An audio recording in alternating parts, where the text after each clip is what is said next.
আজকে আপনাদের সঙ্গে শেয়ার করব অতি সুস্বাদু একটি রান্না, যেটা খুবই প্রচলিত, পালং শাকের দিয়ে রুই মাছের মাথার ছ্যাঁচড়া। আমি জানি এটা অনেকেই করতে জানে, তবে যারা নতুন তারা জানে না।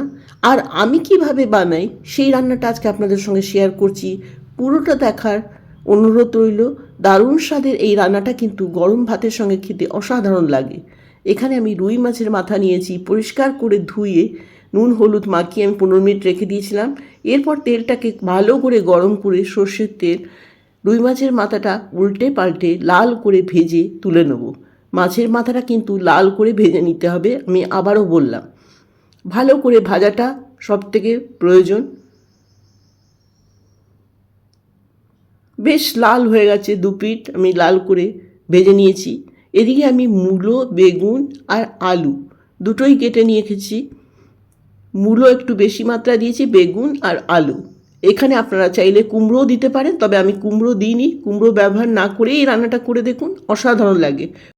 এরপর দিয়ে দিলাম 2-4টে শুকনো লঙ্কা আর একটা বড় মিডিয়াম সাইজের পেঁয়াজ কুচিয়ে কেটে রেখেছিলাম, সেটা দিয়ে দিলাম। পেঁয়াজ কিন্তু খুব বেশি হবে না, আপনাদের পরিমাণটা তো দেখাতে পাচ্ছি না, তবে পেঁয়াজ খুব কম দেবেন। এরপর পেঁয়াজটা হালকা লাল হবার পর দিয়ে দিলাম এর মধ্যে ফোড়নে 5 ফোড়ন। এখানে আমি আদা রসুন বাটা কোনো ব্যবহার করব না।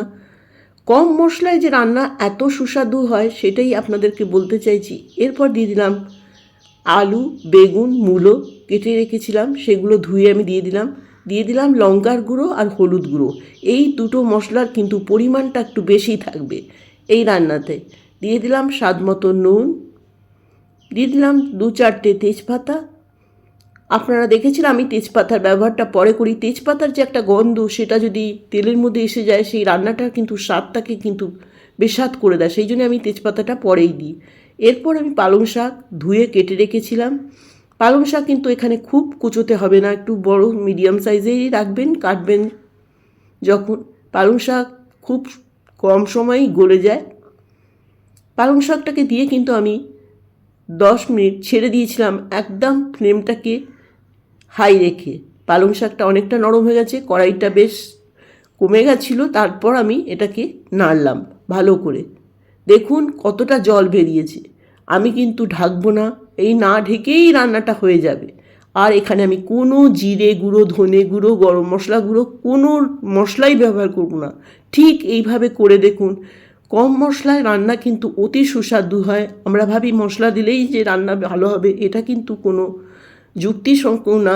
কম মশলায় এই রান্নাটা করে দেখুন। হলুদ গুঁড়ো আর নুন আমি দিয়েছি আর লঙ্কার গুঁড়ো।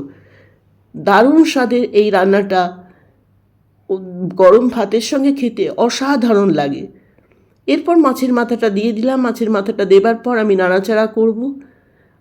মাছের মাথাটা একটু গলে যাবার পর আমি খুন্তি দিয়ে এটাকে ভেঙে দেবো। এই ছ্যাঁচড়া কিন্তু একটু ভাঙা ভাঙাই হয় মাছের মাথাটা, ওর মধ্যে পুরোপুরি পালং শাকের মধ্যে মজে যাবে। জলটা শুকিয়ে এসছে, আমি কিন্তু ফ্লেম হাই করে দিয়েছি, জলটা টেনে যাবে।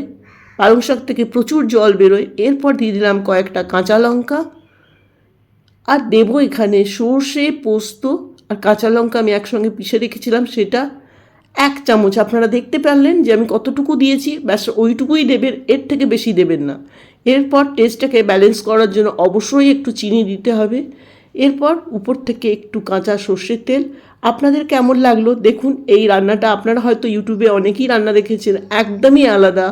এইভাবে একবার হলেও করে দেখুন, সবার ভালো লাগবে। গরম ভাতের সঙ্গে পরিবেশন করুন, অসাধারণ খেতে হয়, ছাড়তে ইচ্ছে করবে না। এইভাবেই একবার হলেও করে দেখুন। আর আজকের রান্নাটা আপনাদের কেমন লাগলো এটা আমাকে অবশ্যই লাইক কমেন্ট করে জানাবেন যদি ভালো লাগে। আর নতুন বন্ধু হয়ে থাকেন তাহলে আমার চ্যানেলটিকে সাবস্ক্রাইব করে বেল বাটনটা অন করে দেবেন, তাহলে নতুন রান্না আপলোড করলে কিন্তু নোটিফিকেশান আপনাদের কাছে চলে যাবে। আজকের রান্নাটা দেখার জন্য ধন্যবাদ।